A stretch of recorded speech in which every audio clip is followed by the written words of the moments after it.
ஒரு அழகான கடற்கரை ஊர்ல சின்ன படகோட முத்துன்னு ஒரு மீனவன் வாழ்ந்து வந்தான்.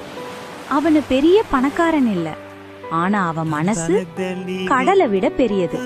தினமும் காலையிலே சூரியன் உதிக்கிறதுக்கு முன்னாடியே அவன் கடலுக்கு போயிடுவான். இன்னைக்கு நல்ல மீன் கிடைக்கணும்னு சின்ன சிரிப்போட படக தள்ளுவான்.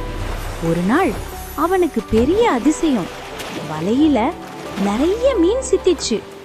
அவனே ஆச்சரியமா பார்த்தான், இவ்வளவு மீனா? ஆனா அவன் படகு சின்னதுதானே, அதனால அவன் பேராசப்படல. படகுக்கு எவ்வளவு தாங்குமோ அவ்வளவு போதும் சிரிச்சிட்டு கரைக்கு திரும்பினான்.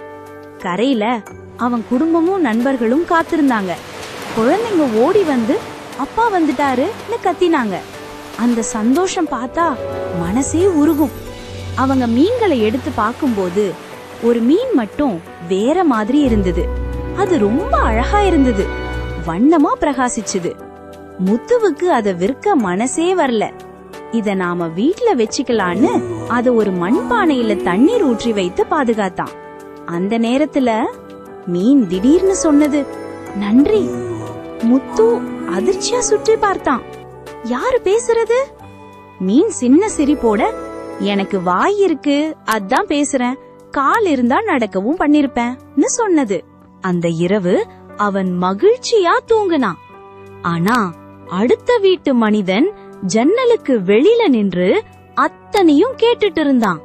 இது பேசும் மீனா? இதை விற்றா நமக்கு பெரிய பணம் கிடைக்கும்னு கெட்ட யோசனை வந்துச்சு. அந்த இரவு அவன் மெதுவா உள்ள போய் மண்பானையோட மீனை திருடிட்டான். மறுநாள் காலை முத்து எழுந்து பார்த்தான், பானை காலி. அவன் முகம் உடனே சோகமா மாறுச்சு. எங்க போச்சு? அவன் ஊரு முழுக்க தேடினான். சந்தைக்கு போனப்போ அந்த அயலான் பேசும் மீன் பேசும் மீன்னு கத்திக்கிட்டு இருந்தான். ஆனா மீன் சத்தமே போடல. ஊர்ல இருந்தவங்க கோபமா பார்த்தாங்க, ஏமாத்துறானேன்னு திட்டுனாங்க. ஒரு நல்ல மனசு மனிதன் மட்டும் அது ரொம்ப அழகா இருக்குன்னு சில காசு கொடுத்து வாங்கினான். அவன் மாட்டு வண்டில ஊருக்கு கிளம்பினான். அந்த நேரத்துல முத்து அந்த வண்டிய பார்த்தான். அவன் ஓடி போய் அது என்னோட மீன்னு கேட்டான். ஆனா அயலான் இது என்கிட்டதான் இருக்கு. முத்து மனசு உடைஞ்சாலும் அத திருப்பி வாங்க காசு கொடுத்தான். அவன் மீனோட நதிக்கரைக்கு போனான். மீன் மெதுவா சொன்னது, நீ நல்ல மனசு மனிதன், அதனாலதான் நான் உன்னிடம் தான் பேசினேன், என்னை நதிக்குள்ள விட்டுடு. முத்து யோசிக்கவே இல்ல, அத மெதுவா தண்ணீர்ல விட்டான். மீன் திரும்பி பார்த்து கேட்டது, உனக்கு என்ன வேணும்?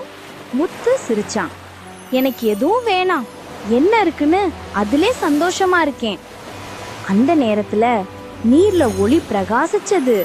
முத்து திரும்பி பார்த்தான். அவனோட சின்ன படகு பெரிய வலிமையான படகா மாறி இருந்தது. அவனோட குடிசை அழகான வீடா மாறி இருந்தது. மீன் சிரிச்சு சொன்னது, நல்ல மனசு இருந்தா வாழ்க்கை தானே பெரிய பரிசு தரும். பேராசை இல்லாம இருந்தா நல்ல விஷயம் தானாக வந்து சேரும்.